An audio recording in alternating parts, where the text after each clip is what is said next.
The number one cardinal cornerstone of everything in Judaism, in Torah, and in life, frankly, is the preservation of life. In Hebrew, we call it pikuach nefesh. Once someone is in danger, it changes the whole equation. Even the very laws of Torah are abrogated on Yom Kippur. If somebody's in danger and there's nothing else they can do, they're actually supposed to eat pork on Yom Kippur, if that's the only way that will save their life. Because number one is v'chai bahem, the Torah says, live. Don't die by the Torah, live with it. With that in mind, when you mentioned the enemies surrounding Israel, declared war on Israel, back in 1948, probably even earlier. But let's start with that. And they've never stopped that declaration of war. I'm not talking about the countries that signed the peace treaty, the Abraham Accords, and so on. But countries. Hamas calls for the destruction of Israel in its very constitution, as does Iran. So when you have a sworn enemy, you don't even need to look at the Torah. But the Torah, obviously, in its wisdom, tells you you have an enemy. This is not a neutral situation. And therefore, you have to be vigilant and, number one, protect your innocent civilians, which means it's not about being hawkish or being extremist. It's simply what everyone would do. How do I protect my family? How do I protect my home? Common sense. The only way is, number one, having strong borders, strong military, strong deterrence, and not allowing the enemy to attack, as long as they're a sworn enemy. So with that attitude in mind, you negotiate only through strength. You don't show any weakness or concessions, because that's exactly what the enemy wants. So with that defines a strategy. It defines how to approach things. October 7th, we don't want to point fingers right now, but would it have happened if Israel was vigilant and knew that any second Hamas could and will attack them? There was some type, they let their guard down. You don't really know what happened. But the Rebbe's attitude back from 1967 and going back to 1948 was always, you have a sworn enemy and you have to treat it as such. Don't ever become complacent and allow yourself to be lulled into an illusion that everything is nice and good. You need to be strong. And therefore, the Rebbe said, you cannot negotiate by giving land for peace when you're dealing with an enemy. Right. The Rebbe issued decades of warnings about Israel's dangerous policies. He always believed that it would lead to terrorism and more bloodshed, to the extent that some people were not surprised by the recent tragic events. Yeah, I mean, I think the best example that is simply a historical example. Imagine at the end of World War II, right? The Nazis are being destroyed. The Japanese are being destroyed by the Allies. And then somebody in the American government or some of the allies say, you know what? Maybe we've heard them enough. Let's give them the keys to Berlin. It doesn't work that way. The only way in war with an enemy that has created so much destruction and has attacked you is absolute total victory, unconditional surrender, and the winner dictates the terms. I'll be very frank with you. Whenever I hear the word ceasefire, I literally about to throw up. It's like a hoax. What do you mean ceasefire? You know how you achieve ceasefire? Hamas surrenders. It returns all the hostages. It changes its constitution, calling for the destruction of Israel and the Jews. That's how you have a ceasefire. It's all about consent, as if there are two sides here. One side attacked the other in the most atrocious and brutal way. And then there's the call for ceasefire. Someone's shooting, God forbid, at your house, at my house. And then they say, hey, before you return fire, let's have a ceasefire. The whole thing has been turned into a very false narrative. And that is simply a distortion. But it goes back to the same thing. Protect your citizens. That's the single most important thing. Yeah. The day they lay down their arms, then there'll be a cease of firing from their side to us. Exactly right. Yep, you got it. All right, let's talk about the hostage crisis. Without a doubt, the most challenging issue that Israel faces at the moment. We know the value that the Torah puts on human life, as well as the conundrum Israel is in as they debate the cost of pidyon shavuim in the future.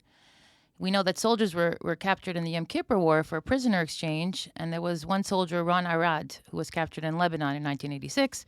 But I don't know any other occasions in modern history where Jews ended up in such an unfortunate situation. Maybe in KGB Russia when the kids were kidnapped into the army. Did the Rebbeim speak about hostages? What do you think the Rebbe's advice would be in this case? Yeah, 1979, actually.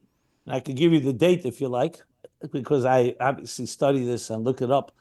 It's this Motzei Shabbos Parsha Bamidbar, in case anyone's interested. 1979, the Rebbe spoke explicitly about this. As you just said and alluded to, Pidyon Shvoyim, which means the release of captives, of hostages, is unfortunately an historical reality where people kidnapped someone or kidnapped some people and wanted a ransom or some other demands. And it's called in the Talmud a mitzvah rabbah, a great mitzvah. One of the greatest mitzvahs is to free hostages. They're asking for $1 million. They're asking $500,000. However, there's a big condition. What happens that if you pay a very high ransom and that incentivizes the enemy? This is actually a question in halacha, in Jewish law. What do you do then? Then you free the hostage, but you've also incentivized the enemy, and they'll now take more people hostage. And that has been a fact also in history. And the Rebbe addressed that directly with Israel. One of the reasons Israel always had a policy, and I think the United States may also have this policy, not to negotiate with terrorists, is precisely for that reason. Because yes, you may save one person, but in turn jeopardize 1,000 other people. So and this is where the conundrum comes into place. Our heart goes out. If it's my child, it's my friend's child, my neighbor's child, even a stranger's child. If you can free that child, of course you do anything possible. But then you have to think of the bigger picture. It's a time of war. You don't want anyone to be a sacrificial lamb, obviously. But this is the big, big conundrum. I don't envy anyone that has to make this decision. Because it's like, you don't want to give up any life for anyone. But at the end of the day, we all know what Hamas did. They did it very deliberately. I mean, they used their own civilians as shields, let alone Israeli civilians. And that's what they did. If you kidnap an 18-month-old child, the Biba's children, 4-year-old child, I mean, you're capable of anything. Of course, we want them freed, and we hope they're safe. But what do you do that may incentivize? That's where you have a real big dilemma. I don't have a black and white answer. The Rebbe didn't answer clearly, say specifically. He just said you have to take into account that it's not just the hostages. If it was just hostages, obviously you do everything to free them. The problem is there are other implications here. And therefore, it's a complex issue. That's what we have to say. But it cannot just be resolved one way or the other. I think I've spoken to Biba's family and others. Many say, no, we don't believe that you should just do anything. Like stop the war and let Hamas free to free the hostages. Many of them don't feel that way at all, even though it's their own family. So I think you just have to take all these, nuances into account when you look at it. And I don't think there's a black and white answer. It's case by case. And hope that the soldiers find our hostages and there's no cost Exactly to bring right. them home. Exactly right. But let's be honest, I'm sure they've just killed those 6 in cold blood, and who knows what else they will do.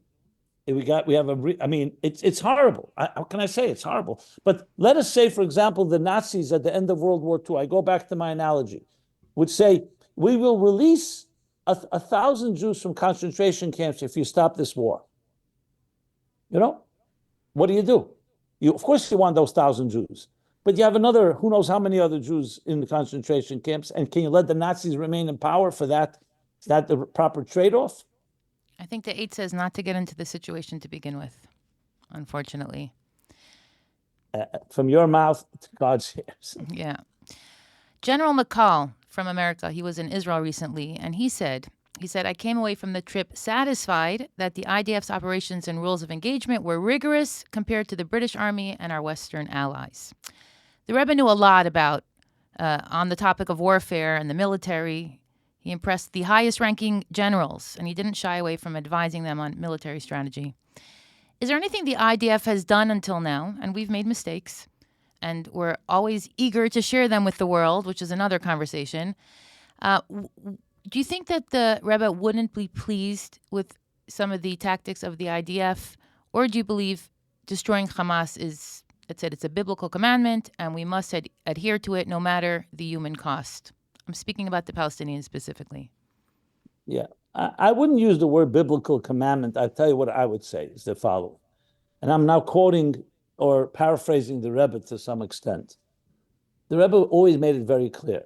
When it comes to war, just like when it comes to medicine, you don't speak to administrators and to politicians. You speak to doctors.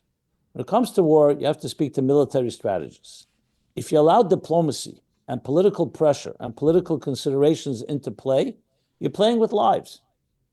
So I think the Rebbe would say, and I think most of us, until anyone with a little clear-headed person would understand, what should dictate what's going on should be completely military.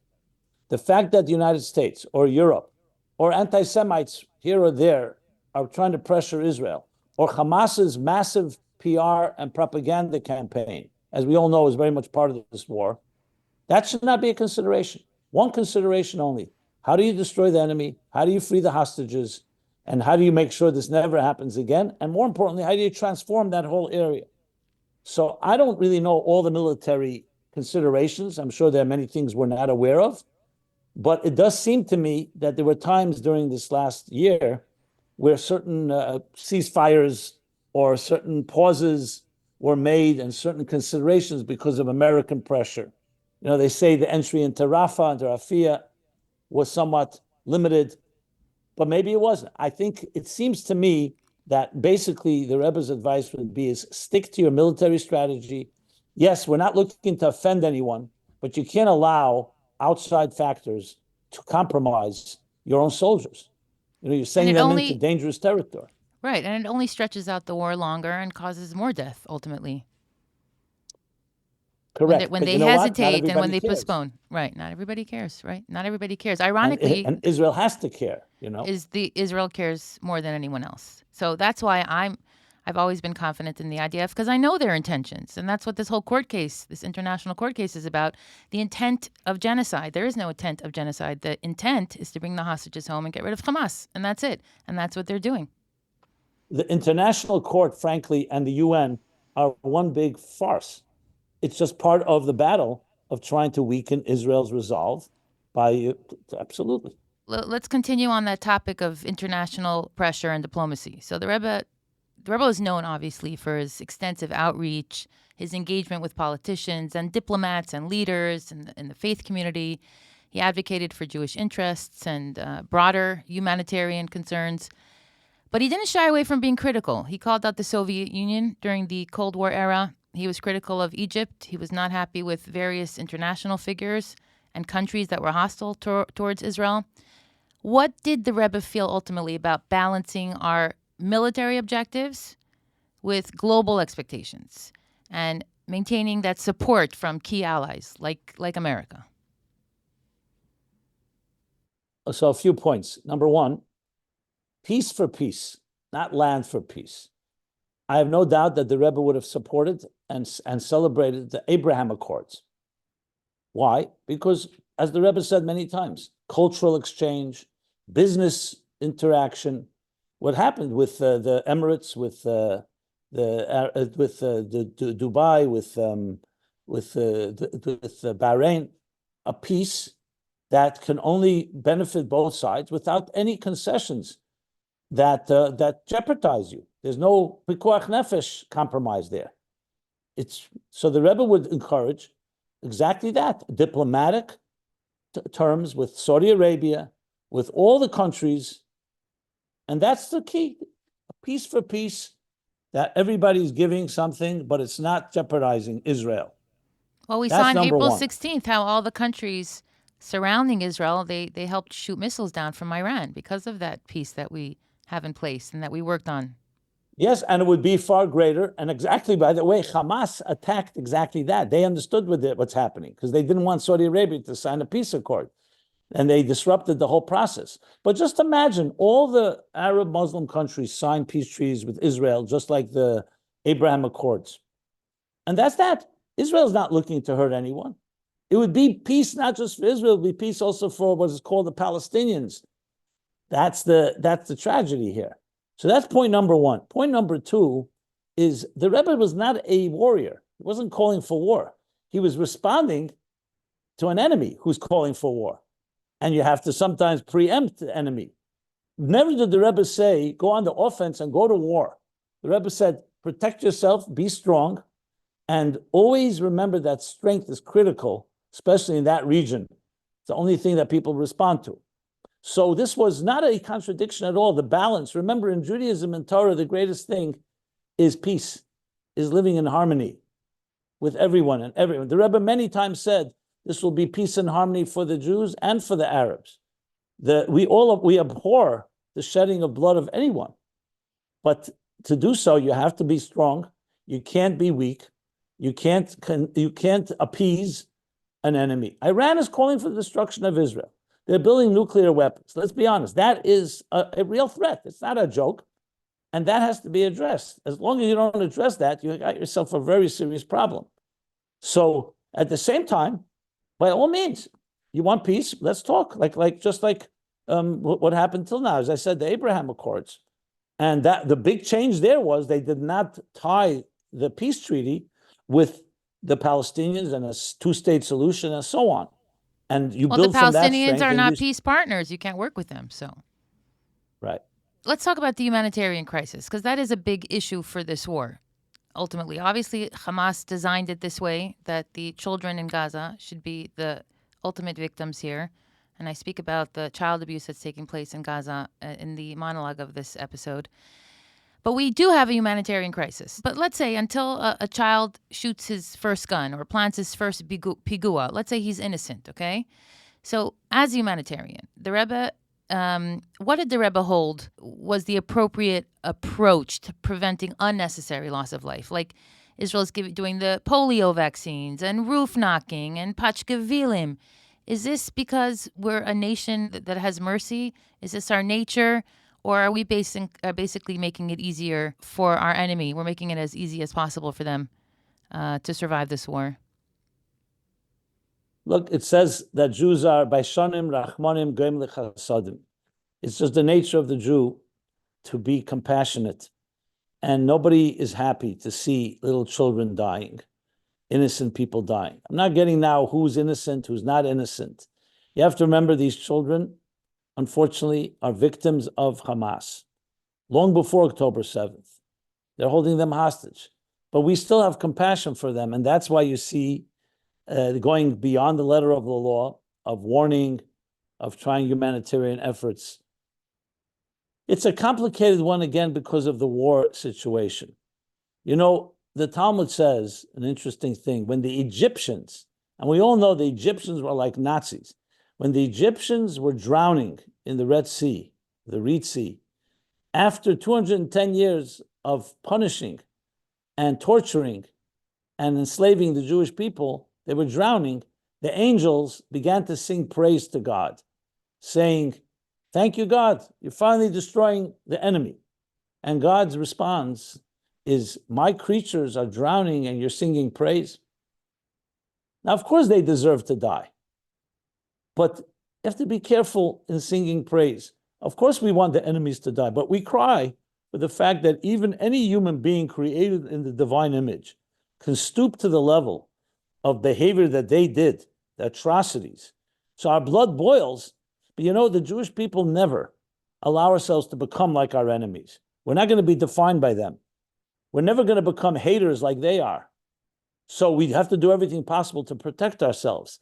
And hence you have this paradox, this what do you do? This issue that on one hand, we must protect ourselves and we can't have compassion for the cruel. As they say, compassion for the cruel, you end up being cruel to the compassionate. At the same time, we have in our hearts that sensitivity that we cherish life. And life is sacred. Even the life of our enemy is sacred. Yeah. It's nuance, and that's why Israel spent so much time. Look, we need to understand, as the Jewish people, we are comfortable with paradoxes. We've dealt with it all our lives, all our history. You know, thank God we have many blessings today. But I am not going to sit here and say to you that it's easy solutions. I don't really know. It's a hard one. Because you can't stop the war. You know, you can't not attack your enemy. If your enemy has placed themselves in a hospital in a kindergarten around children, and that's the only way to get to the enemy, what do you do?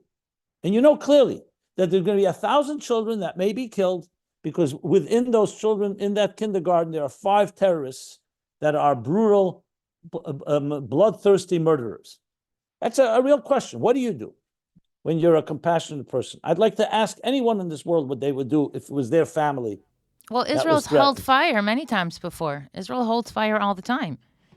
Even after a lot of time and money is invested into an operation, they will hold their fire if they feel that it's not worth the cost of life. Yeah.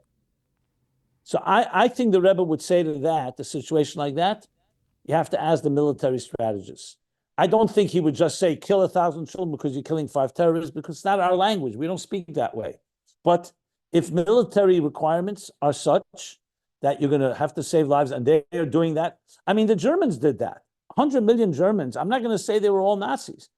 They were being held hostage by the Nazis. Many of them were complicit in their silence. But the fact of the matter is that's what the problem with in time of war. Innocent people are going to die. And it's extremely disturbing. War is bloody. I mean, there's no other way to say it. Yeah. Well, there's no denying that this war has intensified the tensions in Israel, deepening divisions between different communities and political factions. The Rebbe placed a strong emphasis on Ahavas Yisrael. So what do you think the Rebbe would advise to restore national unity and overcome this internal strife? You're like, I don't know. Nobody knows. Even Shlomo HaMelech doesn't know. How can we build bridges during this time of heightened tension in Israeli society? Well, you mentioned Shlomo HaMelech. We know the classic Shlomo HaMelech story that the real mother would never allow the child to be cut in half. Unfortunately, one of the most important things in Ahavas Yisrael, besides the mitzvah and the beauty of loving your own family and being one, is that it's the child. We don't cut a child in half. Even if you disagree with someone, it's a time of war. It's a time of unity. I spent time with some of the soldiers down south near Gaza. And these are like tzaddikim. These are the purest souls, 20-year-olds, 21-year-olds, ready to give their life and giving their lives to save Jews. So to me, it's so repulsive to see our own family quarreling. We have disagreements, but there's a time for everything. Right now, people are bleeding.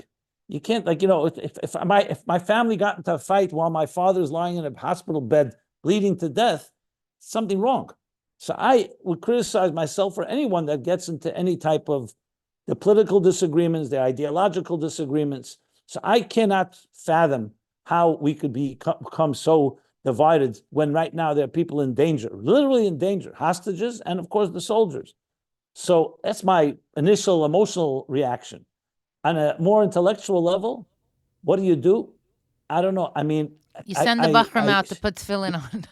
Well, what I always tell my Haredisha friends, I say, if every religious Jew in Israel invited their secular neighbor for Shabbos, the landscape would change. Because let's be honest, it takes 2 to tango, 2 to battle, and maybe the religious can be even more responsible in some ways. We have to see ourselves as one family. The Rebbe's emphasis was all Jews are one. Doesn't matter who you are, doesn't matter anything. We're all one people. We may have very strong disagreements, but especially in a time of war, that's when you need unity more. And we all know when Jews are united, nothing can hurt us. When we're divided, unfortunately, we become very vulnerable.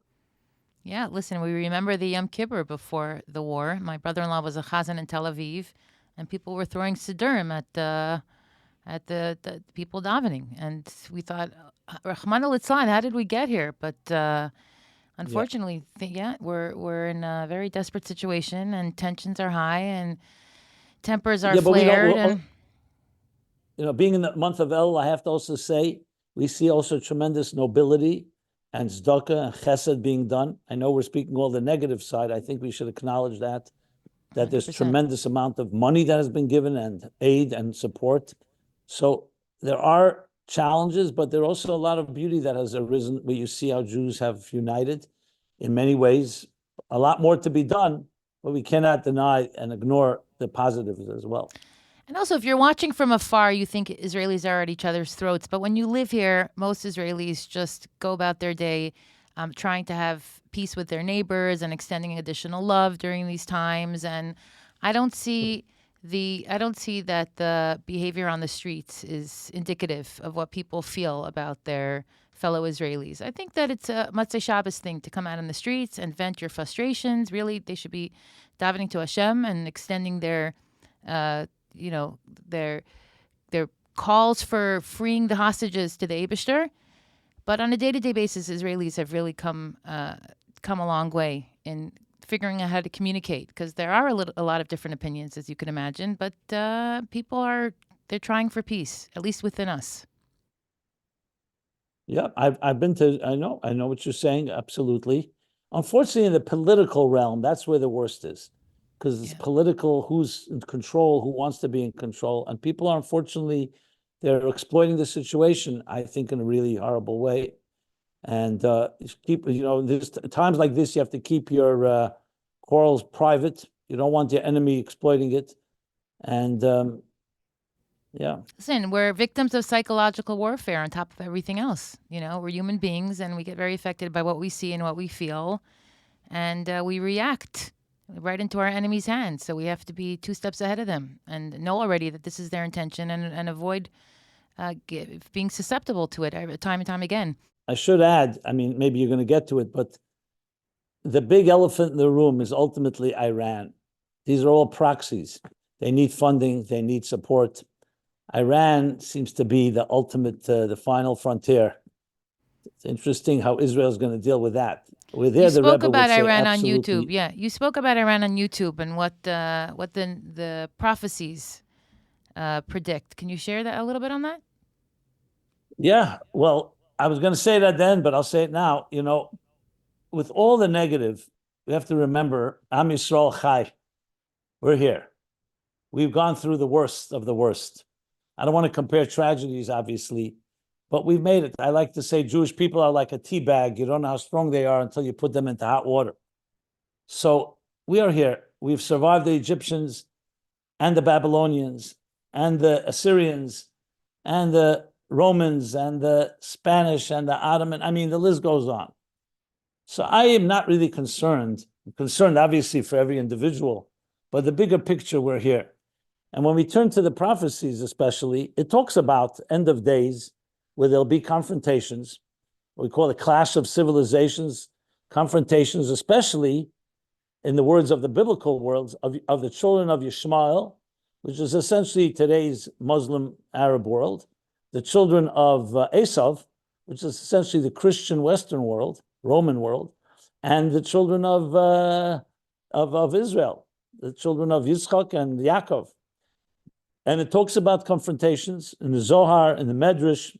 The Rebbe cited in 1990 during the Persian Gulf War, the 1991, Saddam was saying that there will be one Arab nation will attack another, the world will be frightened, what will happen, and the Jews will run around confused, and then God will say, don't be afraid, my children, I'm doing it all for you, because the bottom line is that he gives Mangul Aschem, the time of your redemption has arrived. In other words, pre-redemption, the world of total peace, there will be confrontations in a way like so-called a reality check, lack of a better word, a clarity. So this doesn't in any way minimize the pain and the agony and the tragedy, but at least it gives context. It gives a context, and it gives strength to know that with faith and trust in God and holding strong to our moral values and our beliefs, we will prevail, while at the same time fighting the right war that we need to fight, not minimizing that at all. So it's a matter of also, as you mentioned, psychological warfare, which is psychological strength. You could be superior in your military and in your ammunition and in all your resources, but if you don't have the confidence, you usually lose wars. And that's critical as well, that the Jewish people, including the IDF, have that deep faith and connection that gives us strength, like the Hasidic statement, you're bound above, you don't fall below. Which means when you hold on to your faith and strong beliefs, that gives you the strength to get through all difficulties. So it's not just physical weapons, it's also spiritual weapons. And that's all part of this this battle and this war. And Amanetzach lo mefached miderech haruka. So it's a long path, and it's going to take time, and it's arduous and painful, but eventually there's light at the end of the tunnel. Well, absolutely. Like someone told me recently, they suffered a personal tragedy. They said, at the end, all will be good. If it's not good, it means it's not the end yet. So the story isn't over. All's well that ends well. How should we respond to the increase in fear and uncertainty among Jews in Chutz La'aretz to come to Eretz Yisrael? I'm in an Intel group, and somebody posted, "I'm coming for Yom Tif. My wife is terrified." I said, the Rebbe said, Hashem protects Eretz Yisrael night and day, never closes his eyes. It's the safest place on earth. Let's remind people that Eretz Yisrael is Taka, the safest place on earth, in case you didn't notice that there are Hamas flags in Times Square, New York. Exactly right. And the Rebbe said it time and again when he was asked by people who wanted to travel to Israel, were afraid. He said, it's the safest place on earth. I even recently saw, like maybe one of the last, when the Rebbe had a stroke in 1992, someone asked him a few weeks earlier, does he still stand by his position that Israel is the safest place? There were some threats then. I don't remember exactly what happened. And the Rebbe said, absolutely, it's a posuk, a verse in the Torah, Eretz asher einei Hashem elokecha ba mireshis hashana v'ad achris shana. God's providence, his eyes are on this land all year round. And that never changes. Torah nitzchis, it's eternal Torah. The Rebbe made it very clear. And exactly as you said, today you look at the campuses, look at other places. I mean, there's danger everywhere if you want to find danger. On the other hand, look at the miracles in Israel. I mean, despite all that, I was in Israel, I was amazed. You walk in Jerusalem, and if you wouldn't know the news, you wouldn't even know there's a war. Because there's a certain amount of resilience. And I guess Israel's also hardened its shell. So now, at the same time, you have to fight the war. So no one's taking away from the challenges, but there's also an inner strength, which is called betochen. To be honest, betochen. Does not minimize the strength of trust and faith in God, because even with all the success in life, if you don't have that, we're always vulnerable. We're mortals. We are fragile. Anything can happen to anyone. You have to have something deeper that you hold on to that gives you ultimate security. And that's what the Rebbe was saying, and that's what we have to dig deeper to find those resources. I was saying, though, and Bechlal, the reason the Rebbe gave so much attention to Eretz Yisrael, even though he never visited himself, was because the Rebbe felt wherever there is a large gathering of Yidden, that's a place to invest in Shluchim and in the Yiddishkeit. And I don't think the Rebbe ever once discouraged somebody from coming to yeshiva here or coming to seminary here. The Rebbe felt very strongly that the Yidden should be in Eretz Yisrael. Absolutely, and I have no question that would be the case right now. And thank God, the population in Israel has grown and will continue to grow. We will get through this, and we'll be stronger than ever. The pasuk in the Torah that says, "Kashiyano esam ken yerbe v'chen yifretz." The more the Jews were afflicted, the more they thrived and they flourished and they blossomed. All right, one more thing on a positive note before you leave. The Rebbe spoke a lot about tzedakah, obviously, and how the mitzvah tzedakah brought protection to Eretz Yisrael. So can you just encourage people to go to the show notes and donate to all our charities, because obviously tzedakah tatzil mimaves. But when it comes to increasing in learning and mitzvahs for Eretz Yisrael, what do you suggest for our listeners who want to do something special for Eretz Yisrael specifically? I'll quote, first of all, the Torah and quote the Rebbe. There are particular mitzvahs, as you mentioned, tzedakah, and we'll talk about that in a moment some more, that actually have a quality that opens up the doors of blessings, and especially protection in times of danger. Tzedakah, tatzil mamavis, as you said, charity. You know, when you want Hashem's charity, Hashem to be kind to us, we have to be kind to each other.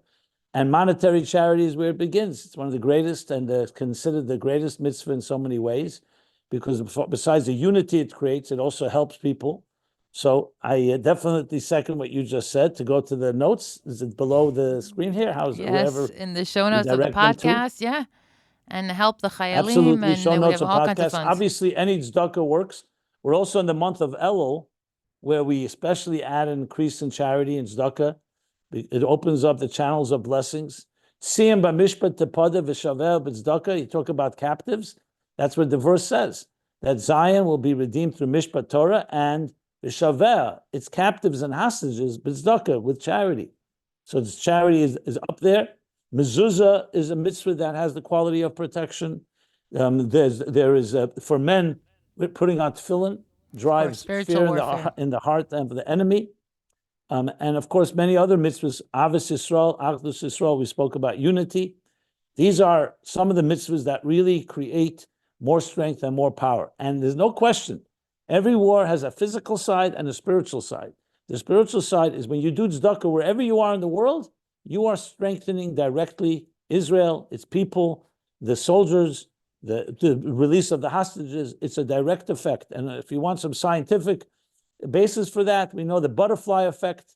A butterfly flaps its wing in one part of the world and it can create a typhoon in another part of the world. The same thing on a positive note. One good action, one good word, one good thought.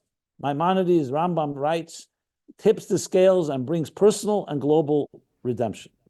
Amazing. All right, before I let you go, just a little more inspiration. Have you by any chance heard from Mashiach lately? Is he coming? When is he coming? What's the latest news on Mashiach's arrival? You know the expression, they say, those that know don't say, and those that say don't know. If I heard from Mashiach, I don't know if I would be able to say. I always say I'm going to announce it on this podcast as soon as I know. You have to listen. You have to make sure you're subscribed. I'll tell you a story then, if I may. My father, as you know, was Gershon Jacobson, was the editor and publisher of the Allgemeine Journal. Your grandfather was one of the founders. And my grandmother's poems used to be written. Baba Sarah Shimanovich, exactly. Her poems were on the back page. Exactly.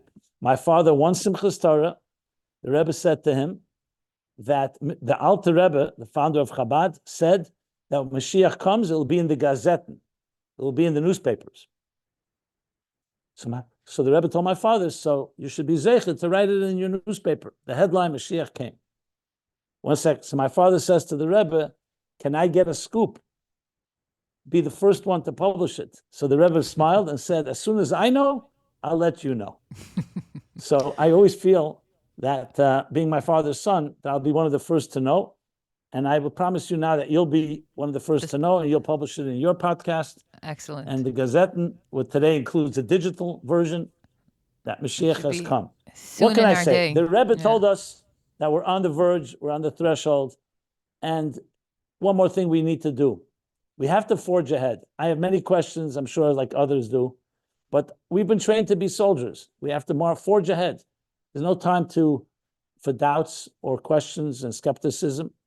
We keep marching ahead. We do what we have to do, and I'm confident that we will see Mashiach in our times. Amen. Excellent. I want to thank Rabbi Simon Jacobson for joining us today and sharing his incredible insights. Your wisdom and guidance is truly appreciated. It was an honor to have you on the show. For those of you who want to dive deeper into Rabbi Jacobson's teachings, be sure to check out his book, Towards a Meaningful Life, and explore the amazing work he's doing at the Meaningful Life Center. We've included links in the show notes. Rabbi Jacobson, thank you very much. Hope to see you here soon.